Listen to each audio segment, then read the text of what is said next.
Welcome back, ladies and gentlemen, to our new segment. We're going to be doing a talk about the significant injuries so far this year, and I wrote down on a piece of little paper here all about it.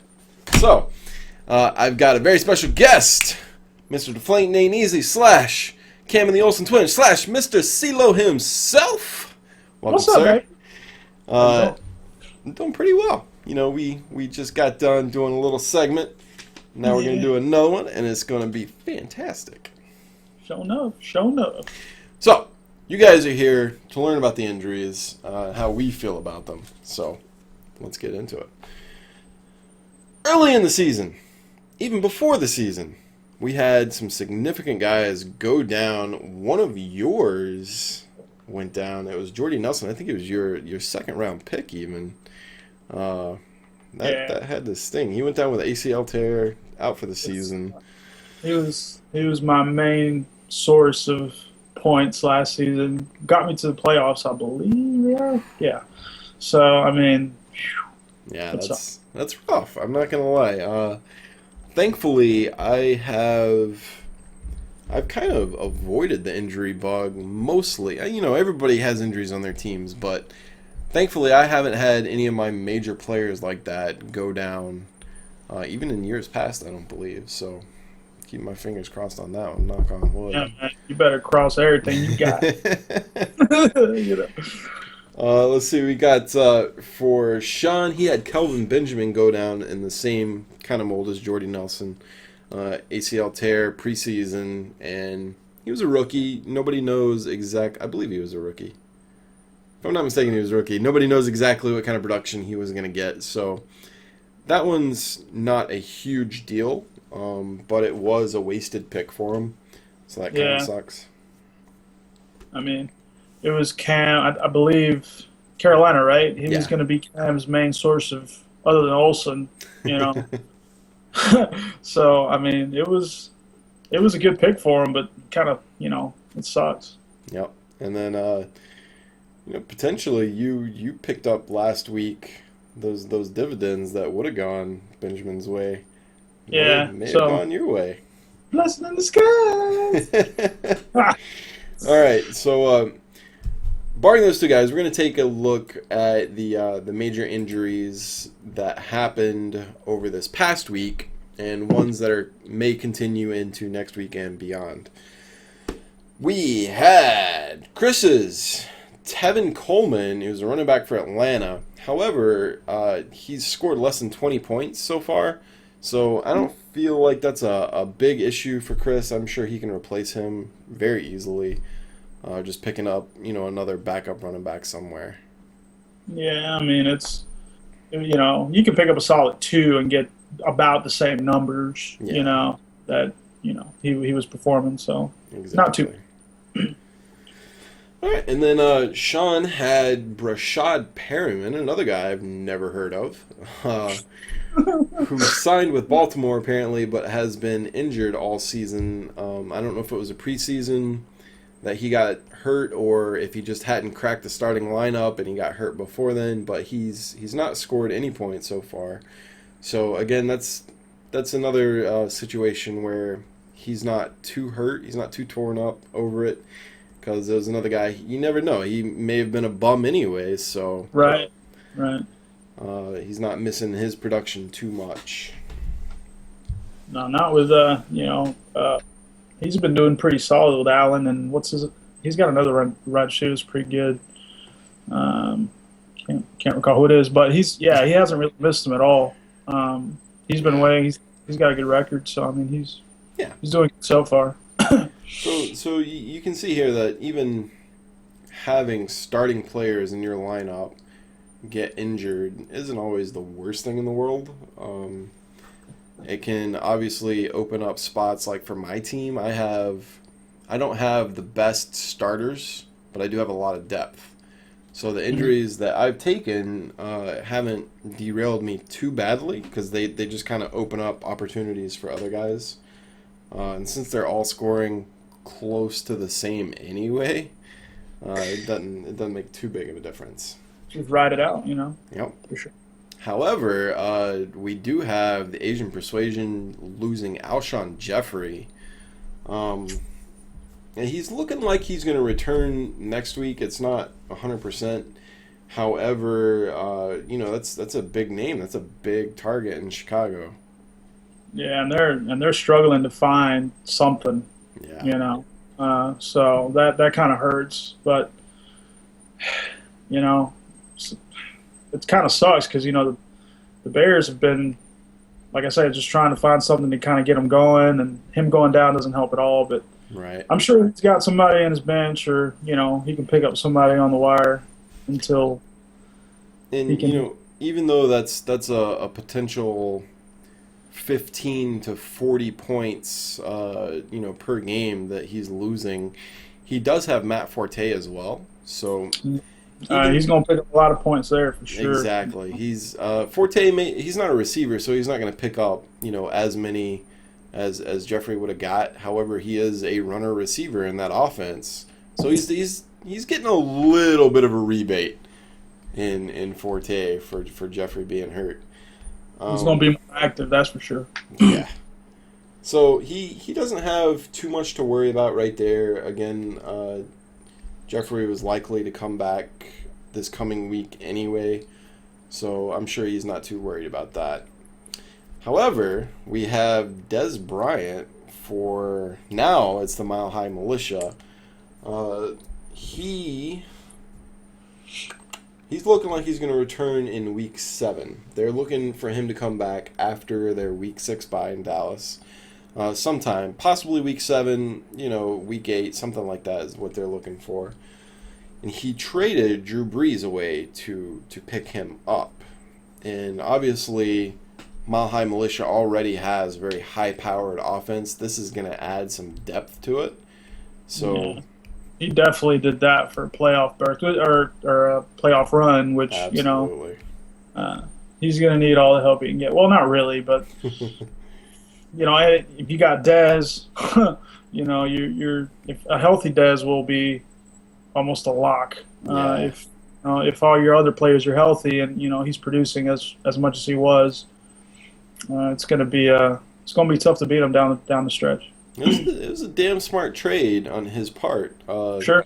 He's offloading. Drew Brees is a good quarterback. He's not performing to his standards so far this season, but that may have something to do with the injured shoulder. So offloading him in place of Des Bryant is going to add that depth, like we were talking about. That's something I've been saying, since the start of the season. Is he's got this insanely powered offense, but he has no depth behind it.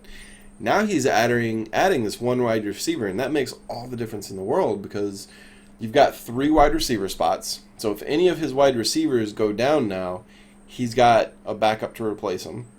Yeah. And because of the flex spot, if one of his running backs were to go down, say Adrian Peterson tears his ACL again, well then he plugs in, the next running back goes into that spot, and then he just switches to 3 or to 4 wide receivers instead. Yeah. So he gave him some. Like I said, it's going to beat him. It's going to be tough to beat him down the stretch because he can just kind of finagle that around. Yep. And if he produces like he was, before getting injured, he's going to be a force for sure. Absolutely, it's a scary team to deal with right now. The next one we were looking at is Christine Michael. It's another one of Chris's injuries, but again for him. Oh no, not again. My bad. Yeah, because he had Tevin Coleman. I'm sorry. So Christine Michael. He is 4th on their depth chart. So again, it's not a big deal for this guy to be out because he's going to get replaced anyway. Yeah. He can definitely pick somebody up that it kind of squashes that. Plus, if AJ Green keeps balling, it don't matter. It don't matter. That's absolutely true. We're going to kind of glaze over the defensive players on the list here, just because their production isn't nearly as important. Unless you have something specific to add on a specific guy. Nah. Okay. So moving on to Arian Foster. He hasn't played yet this season for Chad. Yeah. But that's Arian Foster. He's going to be hurt at some point in the season.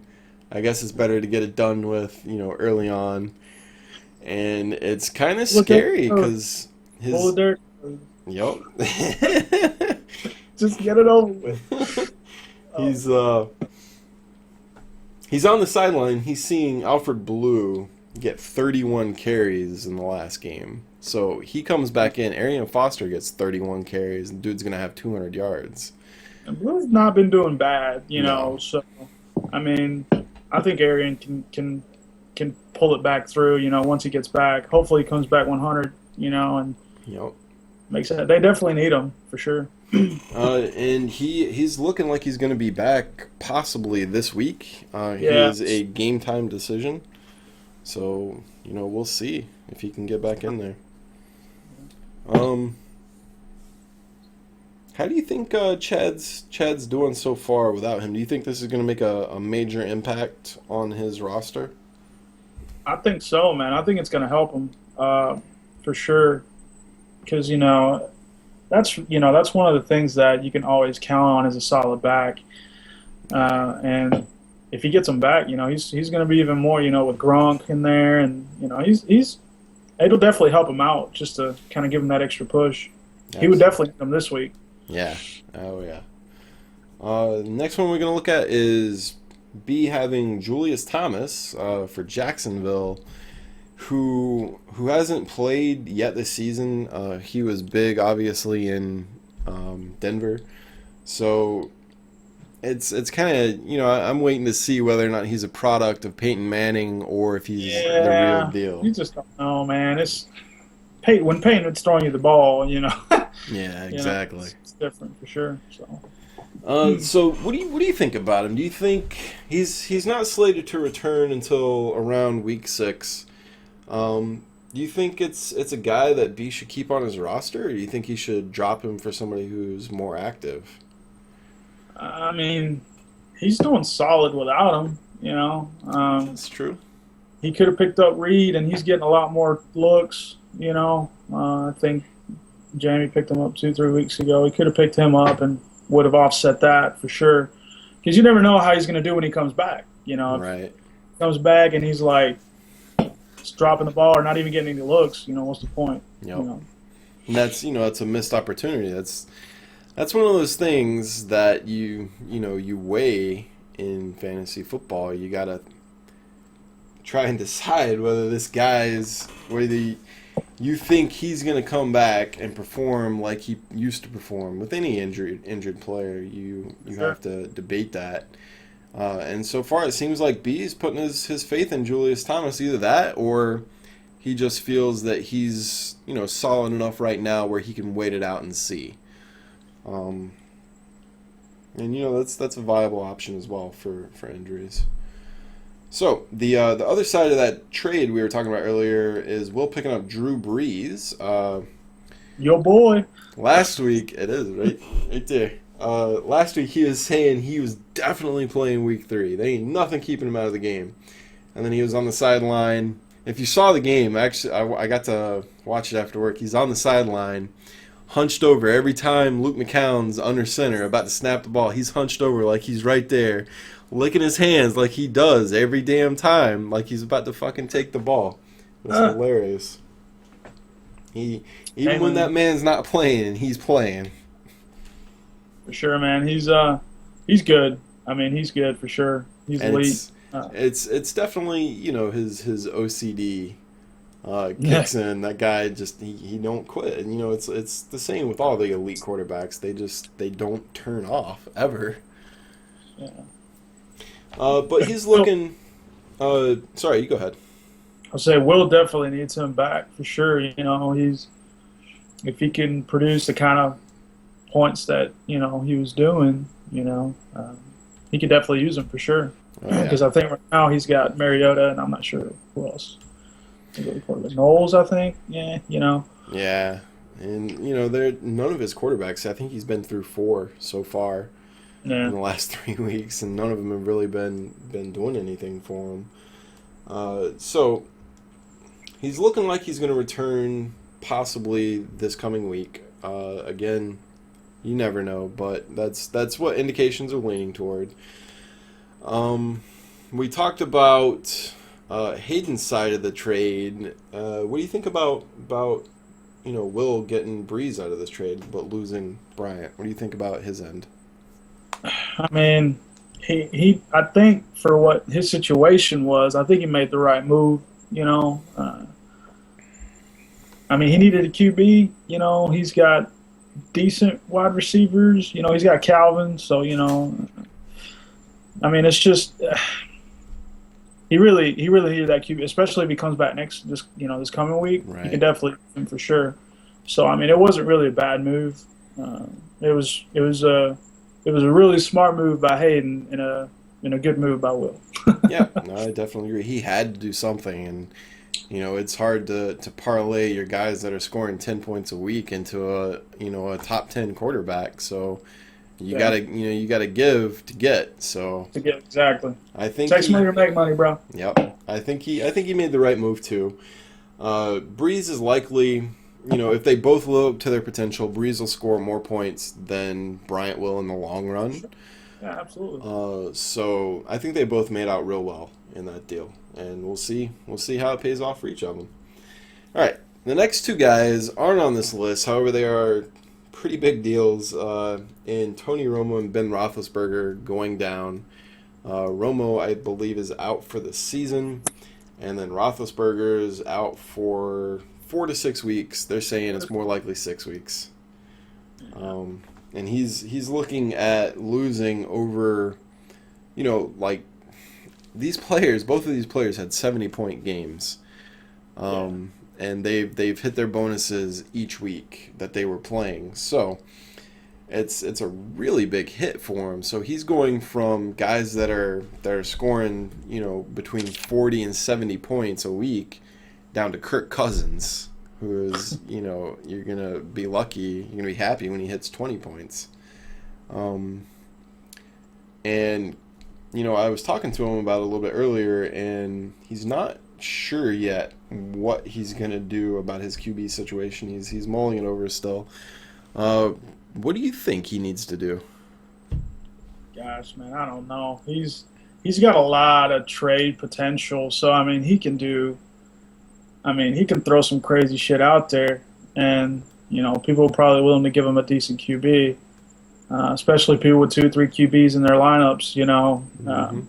Somebody might need a running back, tight end, something. Yep. But I mean, even still, man, he's got Odell, he's got Julio. He's got. I mean, the QB hurts for sure. Yeah, definitely.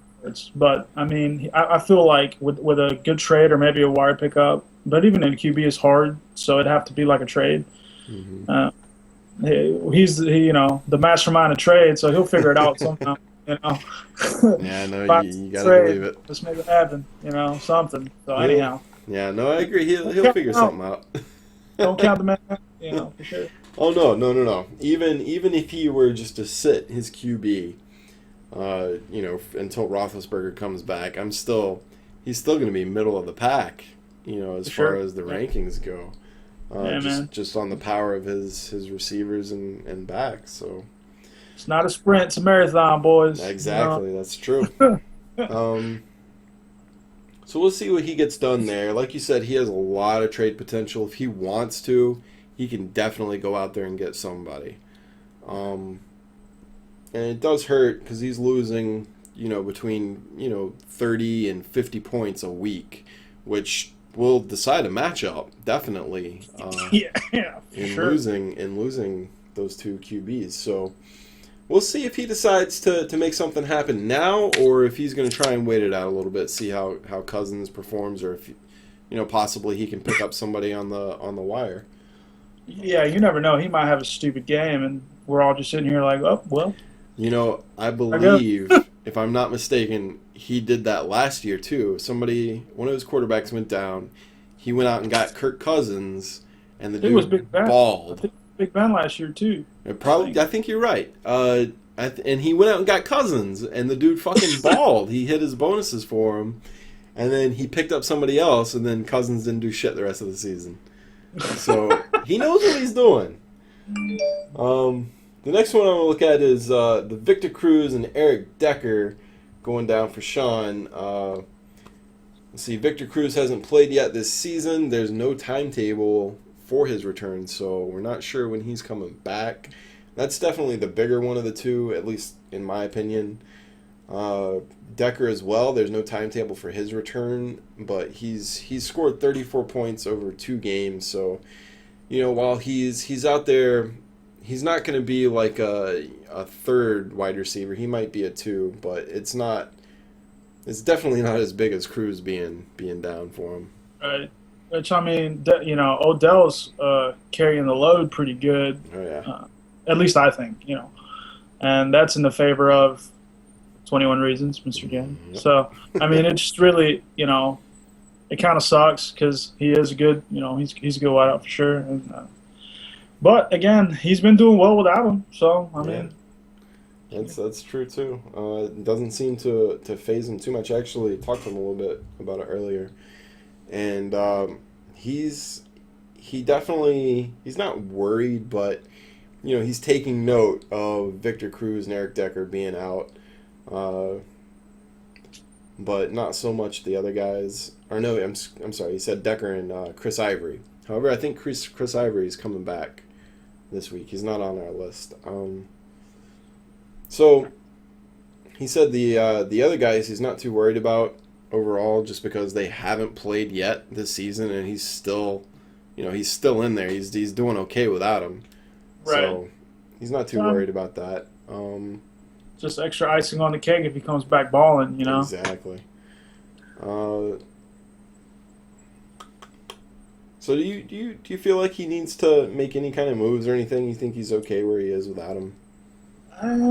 I think so. I mean, he's been doing good, so I mean, keep him until he can see what he's up to, when he comes back. Yeah. Unless, they determine that he's not going to come back. So, right. Obviously, that would be a drop. But, if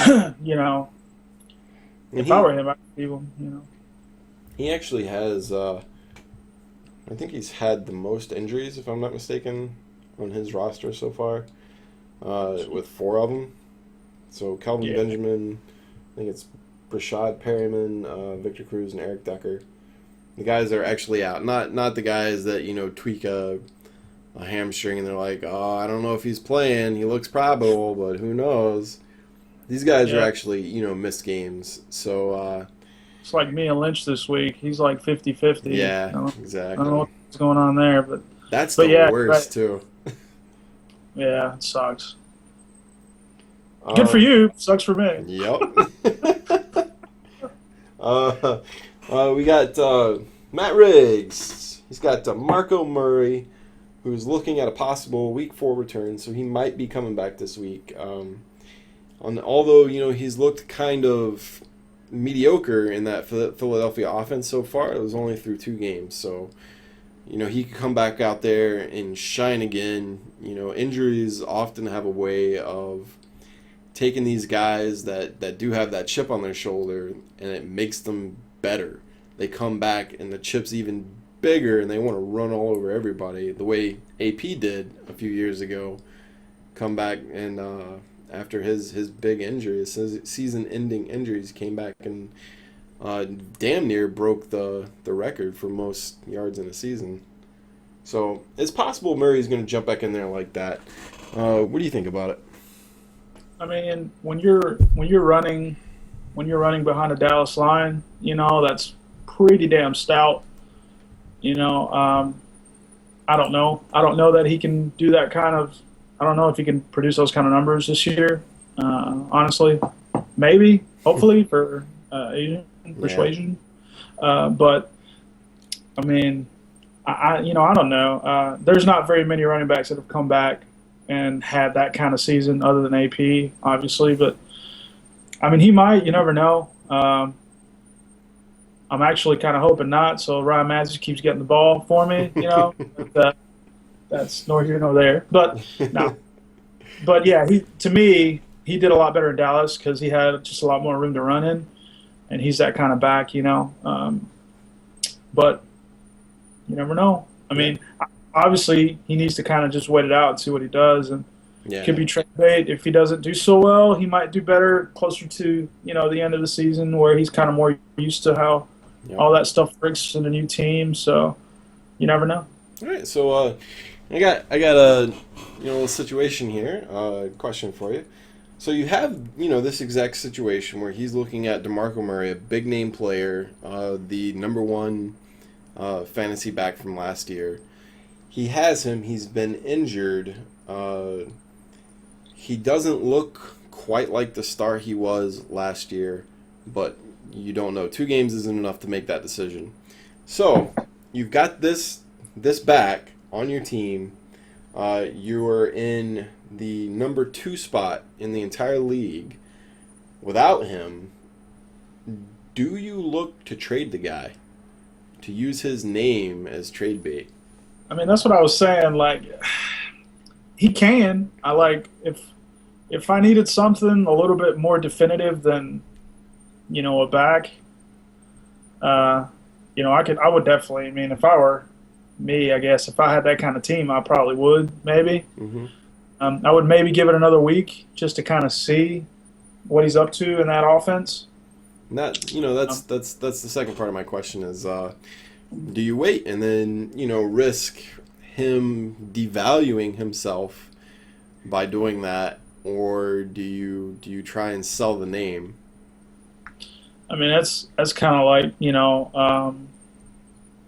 and it's like anything. If it's got high value, you would definitely want to flip it while it's high. So I mean, if you're feeling froggy, brother, I'd say go for it. I'm a businessman, so I would, because that's how I roll. But again, it's all on him. He might decide to keep him, and then he might have a crazy year again. You never know. But different team, new offense. Yeah. Hasn't been doing well. Already got hurt. Oh. Yeah. No, I totally agree with everything you just said. I would likely do the same thing in that position. If I'm sitting, where he's sitting, DeMarco Murray's on my trade block. 10 out of 10 times right there. Likely even before he returns, just because you don't know. But again, since he is riding so high, without him, he can play that game where he can wait and see if his stock rises before trying to put him out there or keep him and put somebody else out there. He's got the options. That's always good for a player. It's like a good stock. You get rid of it when it's up, bro. That's exactly what it's like. Moving on, we got Andre Ellington on my team. He has been out 2 weeks, I think. He might be back in week 4. However, he's looking at a limited role. If he is, they're going to start splitting the carries if he does come back week 4, which will definitely hurt his value. I don't know. I can't decide if I should play him or not. I think I've gone on to my team on the website and, put him on the bench, put him back in the lineup, put him on the bench, put him back in the lineup like 3 or 4 times today. I just can't. Yeah. I can't make up my mind. It's one of those things you got to wait closer to the game, I think. That's the one thing, man. Like Chris Johnson, he's falling too. So it's one of those things where does the coach like veteran backs or not? Right. That's a tough call. It's one of those things. And they have 2 Johnsons, right? David and Chris, I think. I think so, yeah.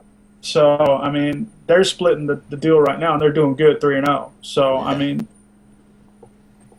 what you do, bro? It's rough. It's rough, man. I don't know. But hey, I come back and ball too, man, because they have momentum. They're gonna do good. They have a solid defense from what I see. So right, and that's good for their running backs. Yeah, for sure. So I mean, it's it's one of those things where it might be even because you got depth, man. So I mean, it's not like you're really Right. completely hurting, but it would help. It definitely would help. That depth is starting to run thin on me. But we'll see.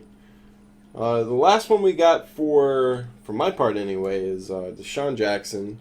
For Washington, he's been injured all year. He did not practice. There's not been much else on him. Obviously, he was a baller in Philadelphia. He got traded, I think, 2 years ago. Or was this last year? I don't remember. I think it was 2 years ago, maybe. I think it was too. So he's down there with Kirk Cousins as his quarterback. Not playing, obviously, but when he does get back, he's not even going to have the best, quarterback throwing to him. So I've always felt like the Jackson is more of a speed guy than a hands guy. He's okay taking the ball down, but he's not, as good as other players. He's not that great of a possession receiver where he can make up for, some of the inabilities of the quarterback as much. So I kind of feel like he's not going to do as well in that system even when he does come back. Yeah, I feel like they're more stuck to their running game. That's kind of what they're doing right now. Unless Kirk decides to turn on a flip and start, it's possible. Throwing like a madman, that's about it. But you never know. They've been running the ball pretty decently, I guess, and that's what they've been doing, obviously. So it just depends, really. So yeah, and again, it's one of those things where Chris hasn't had him, all year, and it hasn't made that big of a problem for him. He's been doing all right without him, but yeah, and he can definitely use him. He's number 3 though in points, so he's getting the points on his team. Obviously, he's hit a couple of bad matchups so far in the season to be at 1 and 2, but I feel like he's going to be climbing up there with or without him. So it's another situation, just like with DeMarco Murray, to a lesser degree. You got that name on your team, and there are questions around him. So if he's doing okay without him, it's trade bait out there for you. Because he's got AJ, so it's not like he's completely hurting. Nah, so he's okay. Bait, stock's not up yet, but if he balls, man, there you go. Exactly. That's pretty much what I have for you. You have anything to add? No, everybody have a good week. Absolutely. Wish everybody luck. Except for you. Yeah, that's funny, huh? All right, ladies and gentlemen. Oh, yeah. Well, all I got's the water, but to everybody out there, have an awesome week. Look forward to the weekend. Good luck to everyone. Tune in next week. We're going to have another segment on a different topic. Also, check out, if you haven't already, go check out the preview and review for the week. I'll leave annotations up top and below at the start and stop of the video. Go check it out. Thanks, guys. Peace.